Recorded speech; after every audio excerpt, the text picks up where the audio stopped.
Let's try again. All right, so now you've been watching us. Actually, nobody's been watching yet. Hopefully they'll join us if they get the notification we're here. Here's what I'd like to do. Okay. I want to start our episode over. It's going to look a lot like this.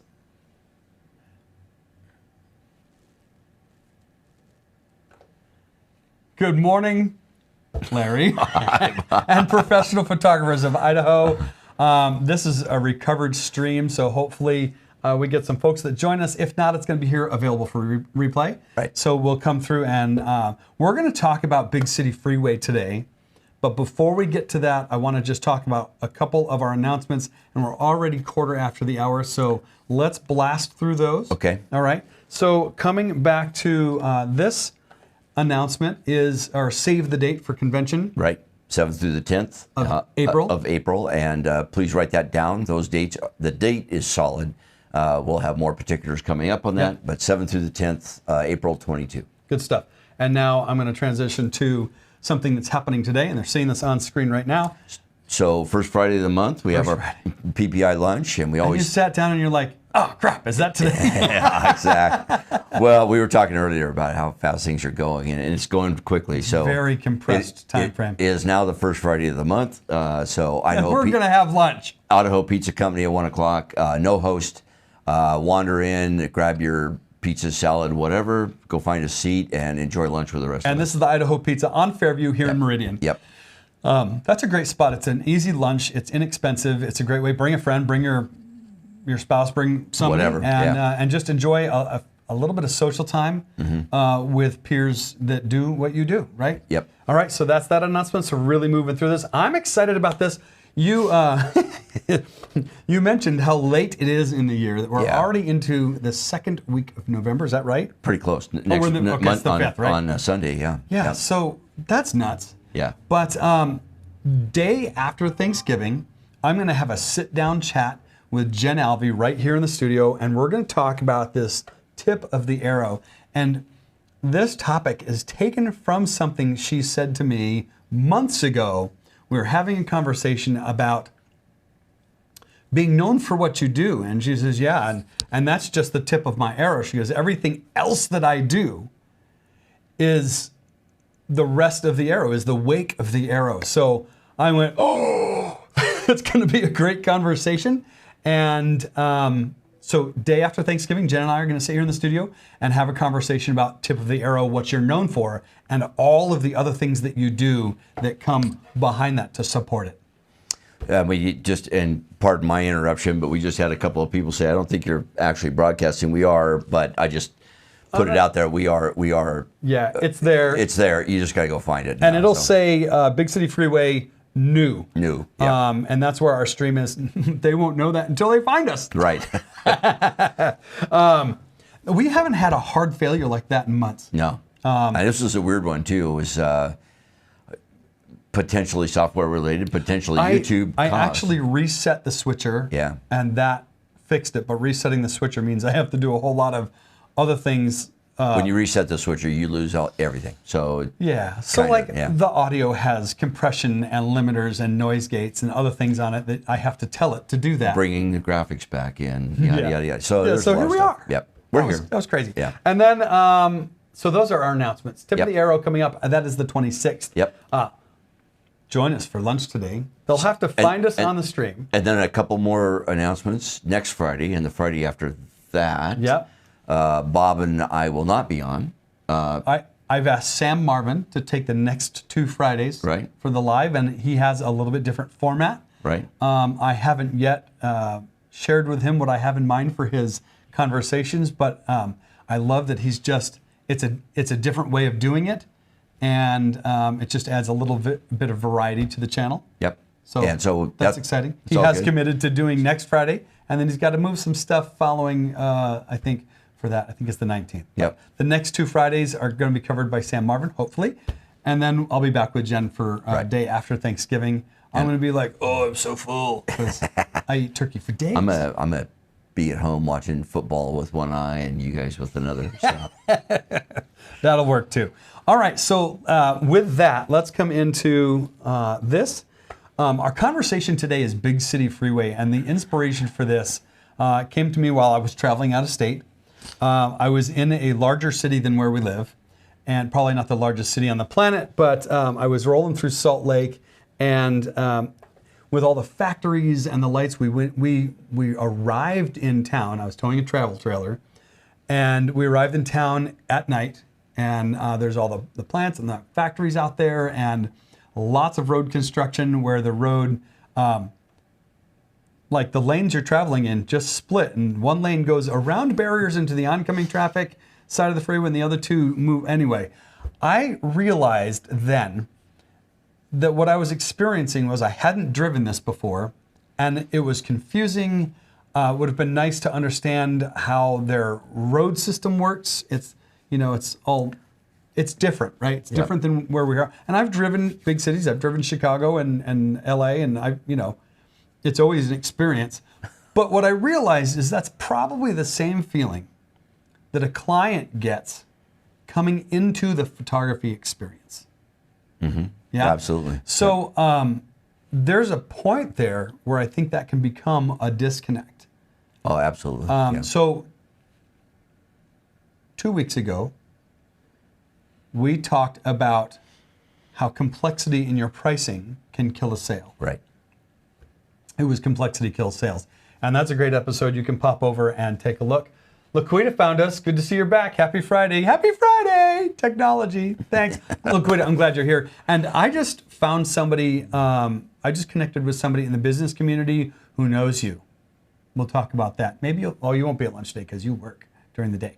But anyway, I found somebody that knows Laquita. That's pretty cool. That was kind of neat. Yeah. I love finding those connections. And so following that conversation about complexity killing sales because your pricing is difficult to digest, it's got to be stupid simple, right? Like they have to be able to understand how you're trying to sell them something. The same thing happens if your process is complicated, and it is.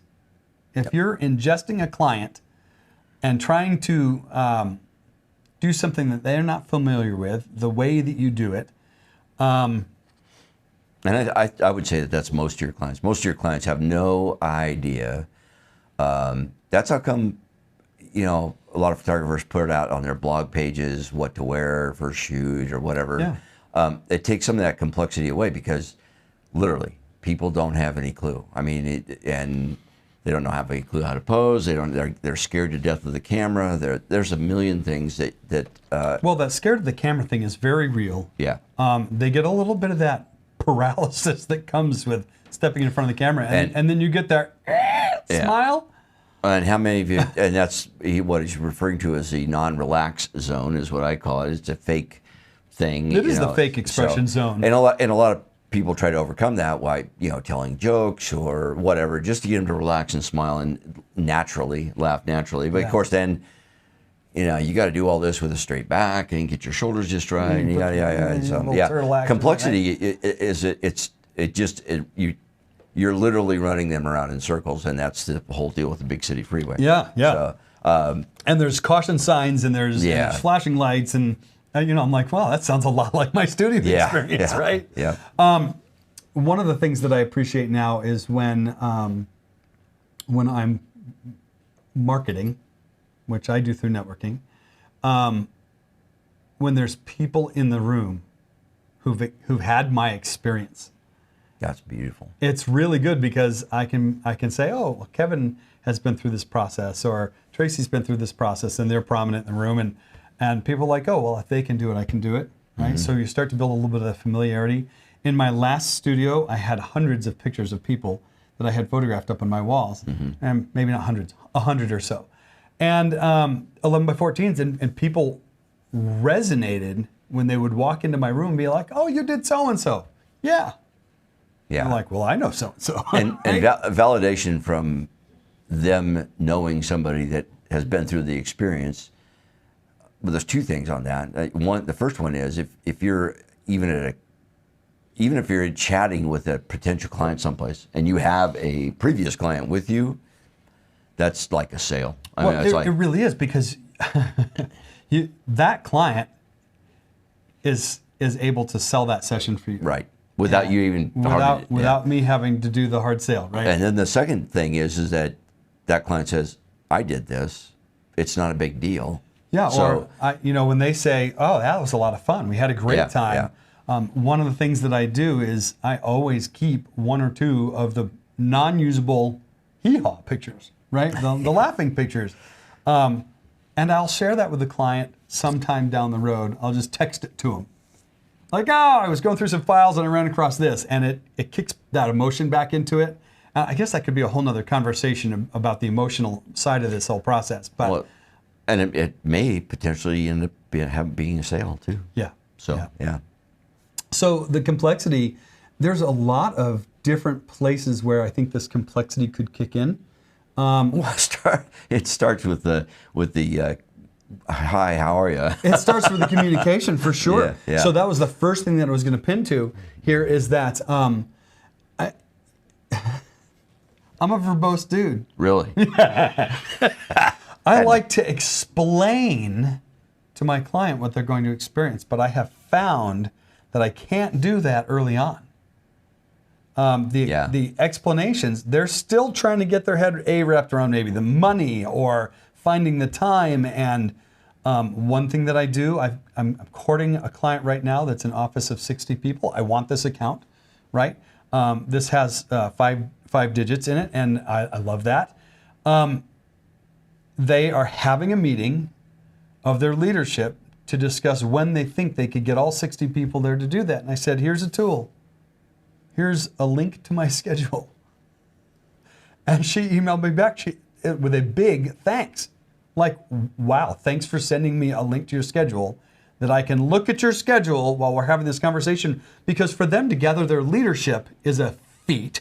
And for them to figure out a date is a feat. And then to have that date not work against my calendar is a buzzkill. Logistics are weird, and weird in a good way. But I just saw a meme. Matter of fact, I'm gonna go back and look for it because it just hits home with me, especially because I do a lot of on location shoots, either fantasy or whatever I want to do with models and stuff. Yeah. So there's a meme out there about putting shoots together like this, and how many facets go into, if you do them right, how many facets go into doing this, all the way down to model releases and yada, yada, yada. I mean, there's a lot. Anyway, it's interesting to see when you put a pencil to paper and you start listing this stuff out that, here's what I got to deal with. Well, and there's a customer who classically wants to minimize what they need. I just need one image. Yeah. I'm like, okay, that's great.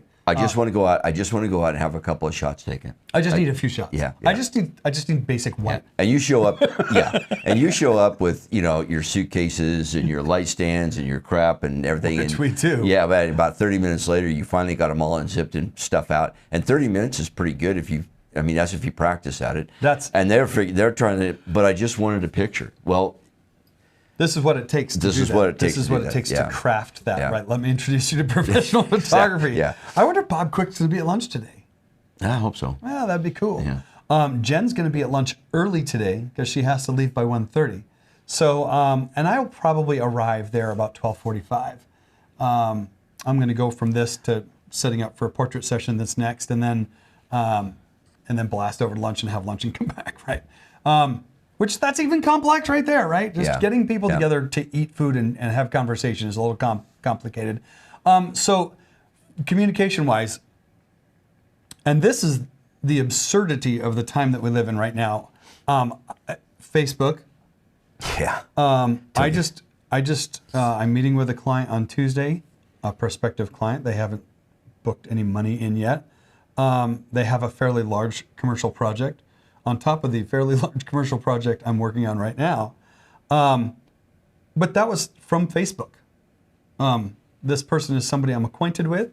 They put out a request on Facebook, and I'm like, I messaged her, and I'm like, that's exactly what we do. So she's like, oh crap, I totally forgot. So Facebook, not business Facebook. That's just Facebook. Personal Facebook. Yeah.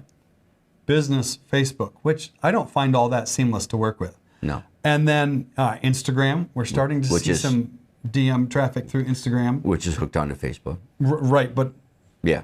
not seamless. Right. And then email, right? So email is my preferred platform, but that's not always where my client is when they want to engage. There's so much of it. There's Twitter and Snapchat. Now there's text messaging and phone calls. I answer the phone now. I'm getting more phone calls. This is the complexity of this big city freeway. There's shit going everywhere.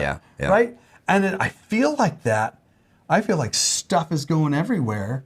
I'm excited to say my wife has given notice on her job and is coming to us full time. Oh, awesome. I'm excited about that. Because I'll tell you, you need, for those of us out there that are working, literally, I've given up. I literally deleted Facebook from my phone because I hate it. Yeah. I mean, I hate it. And tell us what you really think. Okay, I hate it. Yeah. But there's so many streams coming in that literally you could get lost in social media streams, web streams of any type, or internet streams of any type. You could get lost in that easily for an hour and a half to 2 hours a day. So easily. I have probably 1 day a week, and I wish I could say it's X day, and I spend this time to this time on it. 1 day a week is an absolute time suck on that, just making sure that I'm not dropping anybody. Right. And I've got a great system in place for how we track them, and we do it both digitally and on a huge glass whiteboard up in our office. Yeah. And we've got a really great system, and it works.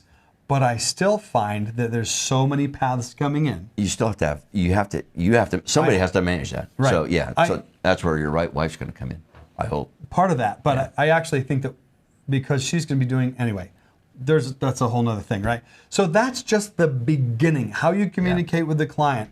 Is it complex? Have you made it complex? I found that I was over-informing them, and I could almost see the digital eye roll. Right? So I simplified my initial messages, initial communications with people, and they get more complex as they start to get out of one brain and into, okay, we're doing this brain. Yeah. So that's just the beginning. And then where does this take place? We don't do, I just helped another photographer with a project with a varsity basketball team, and it's a passion project for this photographer, and this photographer is a dear friend of mine. So I helped him with this, and I arrived at the school. I went in the main entrance of the school, and I drove into a construction zone. And I need to be over there, but I can't get over there from over here. And he calls me. He's like, hey, I'm over here. I'm like, that's great. I can see you. How do I get there? He's like, oh, you have to go back out to the road, drive down another block, and come in that other entrance. And everybody knows that. And I'm like, yeah. Not everybody. Well, not everybody. Yeah. Now I know. Yeah. Right? But that's like, where are you doing the shoot? Do we do that at your office? Do they have to find space? Are you doing that out on the Greenbelt? How are you managing that? I know Sam loads a whole bunch of people in his beautiful Suburban, and they troop around together that way. So one of the best things you spit out there was that. That was a bit of a data dump. was that I start small and it builds.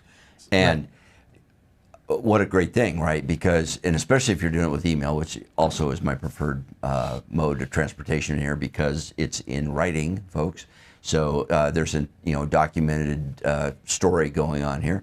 But if you start with that and you recap your meetings, or you recap, okay, today we went over this, here's what you can expect. Tomorrow we're going to go over this, or whatever your timeline is and whatever you have to do. All of that stuff is captured in an email, and then at the very end, if necessary, and if you book months before, like I used to do, then I could come back, like 2 months before, and say, "Don't forget, this is what we talked about. This is what we agreed on. This is what we're doing. Are there any changes?" So that you can communicate with them, and they can communicate back with you, and get a change or two going in. So. Yeah, you hit it right on the head. And I very rarely if I'm on the phone with somebody and I'm trying to nail down either a job or a shoot or anything like that, I always end with, I'm going to summarize this and email it back to you. And would you please make any corrections, because I might have made a mistake by writing this stuff down, and just send it back to me. Yeah. And that way, even if it's on the phone, I'm going to get that coveted written down thing. So it's all good. Interestingly enough, we could talk about this for a day as well. And we've talked about it a little bit, just that you and I prefer email because we're the email generation. Right. There's an entire generation in our workforce. I'm not talking about the kids now. I'm talking about the 20s and 30s. They're in our workforce. They loathe email. Right. They are forced to email, and they don't want to communicate by email. We're texting a lot. We text a lot, and I'm okay with that. I've got some automation built into I learned something about my own system within the last few months. I get somebody, they want to book with me over the phone. I open my own booking system and enter it as them, and that kicks the whole thing in with the automated emails and the whole thing. But it was like, why haven't I been just entering this as that? Like, they want the experience of booking over the phone. That's fine. Great, let me get your email. And I'm typing that into my booking system that they could do, but they don't want to. Right. Right? They want... And if it's via text, there are options out there to capture text. To capture a text.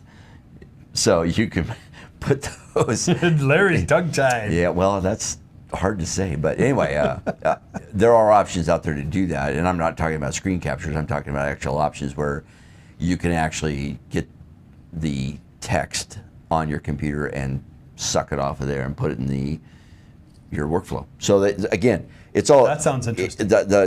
For me, it's all about the written word. So if it's not written down, that's really valuable. It's really valuable. Yeah. So I'm working with a client right now who has a very robust contracting system in place. Normally, I'd send a contract to a client. They contracted me to do this work. And they deal with a lot of like building contractors. It was really oriented that way. It was a work order system, and I had to provide my $1 million insurance to them and all of these things to meet the requirement to be able to go on their property and do this work. It was not difficult, but it could easily overwhelm you if you open this contract thing and be like, what is this? Like, I've not done this before. I've done it before. So you take the time to work through that. And anytime the client needs a hand-holding, I guess that's the thing. Like, anytime the client needs a hand-holding, however they want their hand held, is we're doing it. Yeah. I've got a client that just wants to be kept up on the progress of the job. He'll ask me, hey, how'd that go last night? That went great. By the way, we're planning to be out on such and such a date. There's security people involved, and there's police department involved. It's a big project, right? It's not people, it's buildings. And that goes with anybody, though. So I found, and I used to be horrible at this, I found that communication to a client is like gold. So if just like you said, if you text /email /Instagram /whatever Facebook Messenger, to them and say, hey, just wanted to let you know we're on track for tomorrow, or you know what, I really enjoyed the shoot last night, thanks so much. As a reminder, my images are due to you on XYZ date. You'll be, please. And I actually, I tell them this several times, but I use ShootProof, which is neither here nor there, but that's my vehicle. So I say, make sure that you whitelist ShootProof in your email. Here's how you do that. You're going to get a link, and unfortunately it's by email, so I can't. But I will text you if you want. I will text you when the emails get sent out, or I will Instagram you, or I will message you. So that is another part of the complexity is I'm emailing from a few different platforms, and not all of them get through the filters. We've talked about this in the past where stuff gets dropped. So now if I send an important communication to my client, it's the image delivery. Yeah. Okay? That's important. Yeah. They're waiting for it. Yeah. but send it, and days later find out they didn't get it. Yeah. Oh crap. Yeah. And I'm over deadline, and now I'm like, but I sent it, right? Yeah. That stinks. So now when I deliver the image gallery, I text them. Yeah. Because I now take, everybody has a phone. Everybody does. The folks out panhandling have smartphones. Right. Well, is that a reference? I'm just kidding. It really isn't. It's just a fact. Like, Yeah. you know. No, I know. Everybody's got a phone. You can communicate that way reliably. Yeah, we can drop that subject. I was just teasing. Okay. Jeez. He's putting it to me today, right? Yeah, so, anyway, so this complexity thing. So let's take it. So we started with this. How do you engage the client? And we've talked about communication a lot, right? And then what does your process look like? Are you walking them through each of those steps? And as you move through your process, as your process becomes more involved, are you then explaining or just expecting them to know that it's going to get more complicated? Like, I started telling some of my clients, we're going to show up with a team of 4 or 5 people. Yeah. They're expecting 4 or 5 people to show up to the job. Yeah. Instead of just expecting Bob with a camera, right? And that's another thing too, is, and you just hit on that too, is like they should be expecting 4 or 5 people and a truckload of gear. So you don't, because I can't tell you how many times I've gone into a shoot and, oh, I just thought you were bringing a camera. I am. And all the supporting stuff that goes with everything else that goes with it, right? Yeah, it's important that your clients know the complexity of this process, and you can do that in, again, my preferred platform is email. So if it was on text, for example, that they're hitting me up, or maybe it's on Instagram, I would say something to the effect, hey, I'm going to shoot you an email tomorrow. I'll text you when it goes out. And the reason I do that is because, you know, when you're working, I don't care if you use voice to text or whatever you use on text, your thumb, your forefinger, both hands, if you have a keyboard attached, your elbows, there's a possibility, a very real possibility on text that you're going to make a mistake. Yeah. And that is very true. And in my world, I don't like mistakes like that. So I would rather email them and read the email a couple, 2, 3 times before I hit the send button. I sent an email out to a guy named Peyton, and Manning? No. He's a web guy, right? Oh, okay. And we were talking web stuff, and he had emailed me, and I replied back to him as Paiton. And as soon as I hit send, I realized that it changed it to Payton. And I immediately followed up with another email. I'm like, dude, autocorrect hammered your name. I'm sorry, Peyton, Paiton. And then I made sure that it didn't autocorrect it, and then I sent that. And, you know, so now we have a little ha going. Yeah. Which can kind of a little bit too, right? Like, I'm human, you're human, and the technology isn't. Or it could diffuse a situation. Yeah, it can. Way, it can. Yeah. So then let's talk about the studio that's IPS. Let's talk about a sales situation. Yeah. If your process, which in-person sales is not easily anticipated by the consumer unless they've been educated about how that's going to work. Your pre-consult on that is everything. So big deal. Yeah, it's a huge deal. But even before the pre-consult, it was part of our language, talking about average sales or talking about the in-person sales or about the sales process. Listen, you're not going to hide the fact that you're trying to sell them something. Right. So let's just put it on the table and put it in the open and say, hey, this is a sales process. I want to do this while you're still really engaged with the shoot, right? And by the way, this is how I expect it to take maybe an hour. I'm going to show you the work, and you're going to be delighted. I'm hoping you're going to be delighted. And then I'm going to offer you some products around that. And if it's a wedding, it could take 2-3 hours. And I've seen it go easily 3 hours sometimes. Yikes. But the nice thing about that is, you know, you invite them over, you relax a little bit. You know, hey, can I offer you something to drink? Maybe a snack or two, and they've already been told that this is a sales session, and you are going to present it. And so now your job, and they should have already been shown already a little bit about it. So you should see there, if it's packages, you should see packages. If it's Bob's pricing structure, they should have at least glanced at it before they got there. Yeah, absolutely. And then in the sales, that's so it's a pretty easy transition to say, remember, we went over this on the, April. I just had this experience with a client, and I backed down because I realized, and it was on like $695. Were you wrong? I didn't do it. I did talk about it, but only briefly, and I didn't get an acknowledgement in that beginning. Yeah, that's huge. We did an in-person thing at their office. Tell me how this works. All right, why don't you bring up my website so you can see it while I'm talking about it? Look here, look there. These other things, the session fee and location fee, and then it's this much per person. And she went to this much per person and didn't go to the session fee thing. And I ate that $695. I ate it because I didn't prep the client well enough, and I knew it. I knew it. Yeah. It's just important to... And this is business. And if you're wrong, you're wrong. And just say, you know what, I'm wrong. I didn't really explain that well. I apologize. I'm going to take that off. If you're wrong, own it and go on, because you're never going to... That whole thing about, well, I'm going to, I'm not going to... I'm right. And we just did more work for that company. Yeah. And because you owned it. Yep. Yeah. So that's really good stuff. Look, we are out of time. There's so much more I want to talk about. This is it's a great topic because there's so many facets to it. And the big city freeway, I was telling Bob a little bit, and I used to live in Denver, and I did too. So 25 to 70 cross, and basically that's called the mousetrap. And if you ever lived there, those two freeways meet mid Denver, and it used to be, I don't know if it still is, but it used to be you could literally go into that intersection and come out going the same way.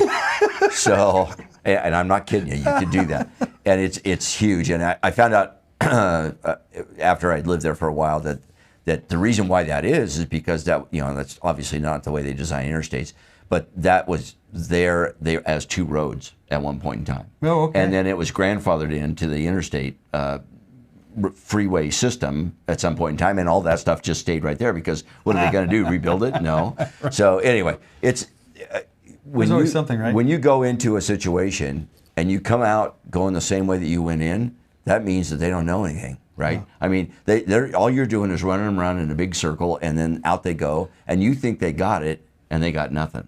So I want to ask them, and there's a few folks on that have found us over here on the new broadcast. Give us a shout out. Tell us you're here. I want to know who's watching. Hello. Hello there. I want you to ask, when we get offline today, I want you to ask yourself, and write this down, what can you do to simplify your process?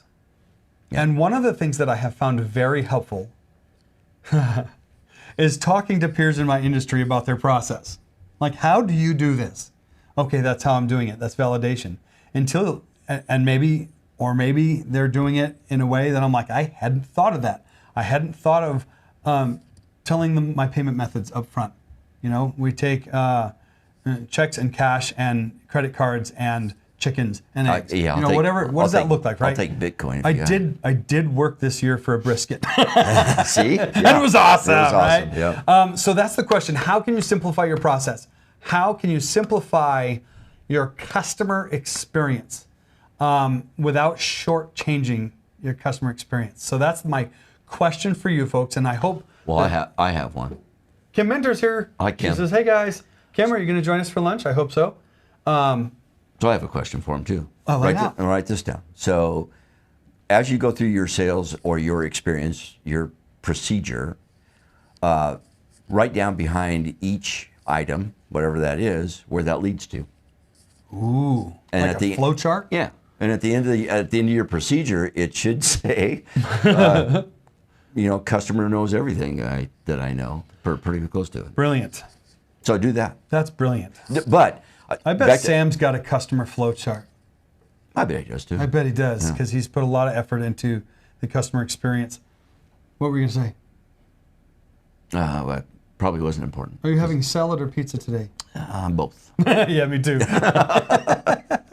All right. Well, look, we should tie this up, and I'm going to head over to Idaho Pizza Company on Fairview in Meridian for about 1:45, I think. So a little less than an hour. I'll be over there, probably hang out with Jen as folks are arriving, get my lunch, and we'll do some chat. And then maybe we could talk about this there, like what I want to know. I don't want them to just figure this out for themselves. I want them to tell me, tell me what you came up with through your process of simplifying. Yeah, and you know what? If you have another photographer that you like to just go bounce ideas off of, that's an even better idea than you sitting down doing it by yourself, because another photographer that's not familiar with your sales process, because if they sit down and they're going, oh, wait a minute, you said this back here and you said this here, and now it's been so ingrained in your mind that you may have missed, and I know you guys never miss anything, but you may have missed something that I feel like my brain's a sieve these days. Yeah, mine too.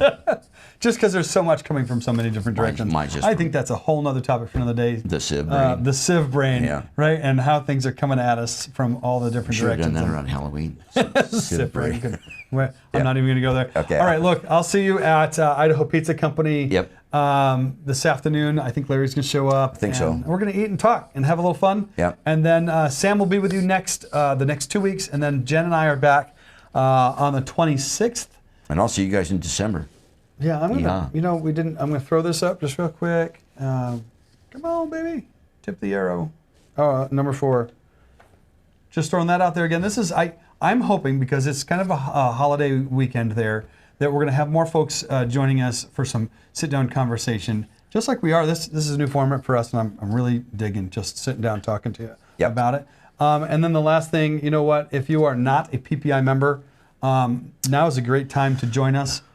ppfidaho.com, big button underneath there that says join us. Can't be easier. It's $9.99 a month or $99 a year, so you save $20 or so. For professional engagement. Yep, and $9.99 a month. We do ask for a 12-month commitment, but just come on out, join us. And for professional connections. That's crazy. I was going to say entertainment. The connections are much better. There is entertainment involved, especially if you ever ride with him. And on that note, I'm going to fade to black. Goodbye, Larry. Cheers.